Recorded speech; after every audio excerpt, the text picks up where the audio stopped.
పండగలైనా పెళ్లిళ్ళైనా వస్త్రాలకు వేదిక ఒక్కటే, అదే ఎస్ఆర్ షాపింగ్ మాల్. ఫ్యామిలీ అంతటికి అన్లిమిటెడ్ ఆఫర్స్. ఆయన ఎక్కడి నుంచి వచ్చారు? మేము యాదాద్రి భువనగిరి జిల్లా యాయిరిగుట్ట మండలం పెదకందుకూరు గ్రామం. నేను ఎక్స్ సర్పంచ్. నా పేరు భీమగాని రాముల్ గౌడ్. నేను ఈరోజు ముఖ్యమంత్రికి హర్షం వ్యక్తం చేయడానికి కమాండ్ కంట్రోల్ దగ్గరికి వచ్చిన. ఈ యొక్క ఫిలిం వ్యవస్థను ఇలా కమిషనరేట్కు అంటే తెలంగాణ రాష్ట్రంలో అతిపెద్ద పోలీస్ స్టేషన్ పిలిపించి ఇలా ప్రజలలో ఈ సినీ వ్యవస్థ యొక్క పాత్ర ఏంటిదని దాని మీదనే సమావేశం పెట్టాడు. ఆయన మేము ధన్యవాదాలు హర్షం వ్యక్తం చేస్తానికి వచ్చినాం సార్. అంటే ఇప్పుడు బెనిఫిట్ షోల వల్ల రేవతి గారి ఇష్యూ వల్ల బెనిఫిట్ షోలన్నీ తెలంగాణలో క్యాన్సిల్ చేసే పరిస్థితికి వస్తుంది. అంటే బెనిఫిట్ షోలు పెడితే బెటరా, షోలకి రేట్లు హైక్ చేస్తే బెటర్ అంటారా మీరు?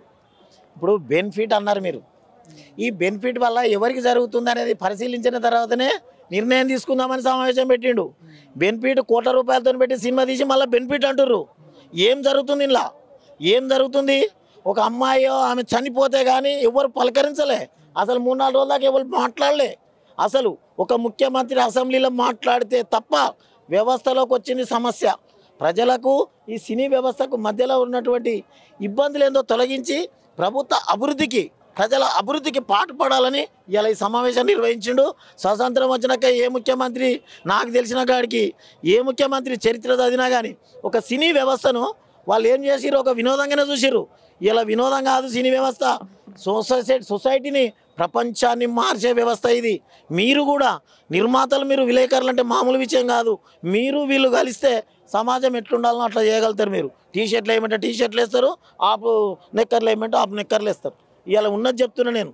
మీ వ్యవస్థ ద్వారానే సమాజం నిర్మాణం జరుగుతుంది. ఇది ఎవరికి తెలియదని కాదు, నిగూఢంగా జరుగుతుంది.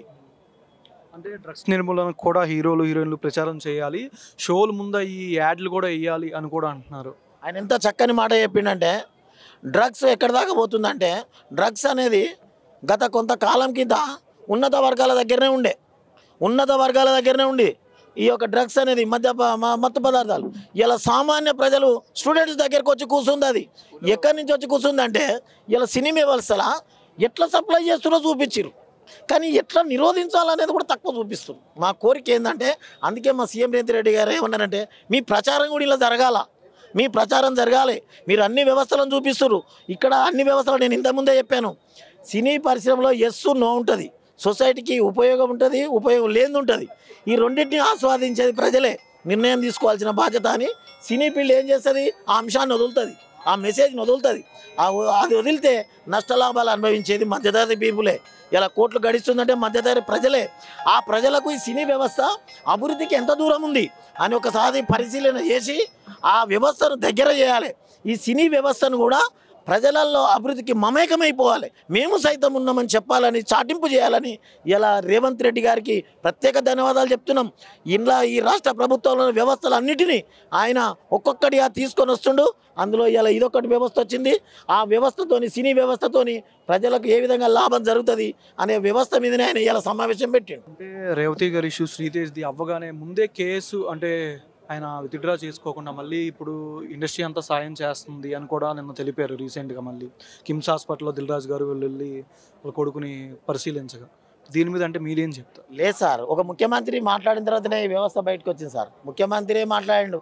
మీరు ఇంకొక విషయం చెప్పాలి, ప్రతిపక్షం వాళ్ళు అయితే వాళ్ళు ఏడురో కూడా అర్థమైతే లేదు. మిగతా స్థానిక ఎమ్మెల్యే సంధ్య థియేటర్ కాడ ఎమ్మెల్యే వాళ్ళు ఉంటారో కూడా మాకు తెలియదు, కానీ అక్కడ ఉన్నటువంటి స్థానిక ప్రజాప్రతినిధులు కూడా స్పందించలేదు. మరి అలాంటి వ్యవస్థను అంటే ఒక ముఖ్యమంత్రి సూక్ష్మమైన జ్ఞానంతో కలిగి ఉన్నాడు. యొక్క మురికి కుంపల అతి చిన్న గుహలో కూడా ఏం జరుగుతుందో చెప్పే గ్రహించి ఇలా ముఖ్యమంత్రి పదవి చేపట్టి ఆ మూలాల వైపు ప్రయాణం చేస్తుండు. అందులో ఉదాహరణనే ఇది. అంటే టికెట్స్ రేట్స్ హైక్ చేయడం బెటర్ అంటారా, లేకపోతే ఇప్పుడు ఉన్న రేట్లే కొనసాగించంటే? పండగకి ఆల్మోస్ట్ 3 సినిమాలు ఉన్నాయి పెద్ద హీరోలవి. అంటే దీనివల్ల ఏమైనా ఎఫెక్ట్ ఏమైనా పడుద్దా అంట? మీరు ఇప్పుడు మీ మాటలలో ఆన్సర్ ఉంది. పండుగలప్పుడు రిలీజ్ చేస్తున్నాం. బెనిఫిట్ షో అంటే ఏంది? ప్రజలందరూ మంచిగా వినోదంగా ఖర్చు పెట్టే టైం. ఆ ఖర్చు పెట్టే టైం డబ్బు లాక్కోవడం అంతే, వేరే ఏం లేదు. అది బెనిఫిట్. మరి ఆ డబ్బు బెనిఫిటే. ఆ డబ్బు ప్రజలకు పోతుందా లేదా? ఈ బెనిఫిట్ అనేది బెనిఫిట్ షో అన్నావు. ఈ బెనిఫిట్ షో వేసిన వాళ్ళకేనా, బెనిఫిట్ షో చూసిన వాళ్ళకా? మీరేమంటారు? చూసిన వాళ్ళు పైసలు కట్టి చూడాలి, కానీ చూసిన వాళ్ళకు కూడా చెందాలనేదే సీఎం రేవంత్ రెడ్డి గారి యొక్క లక్ష్యం. అది ఎట్లా చెందుతుందని మీరు అంటారు?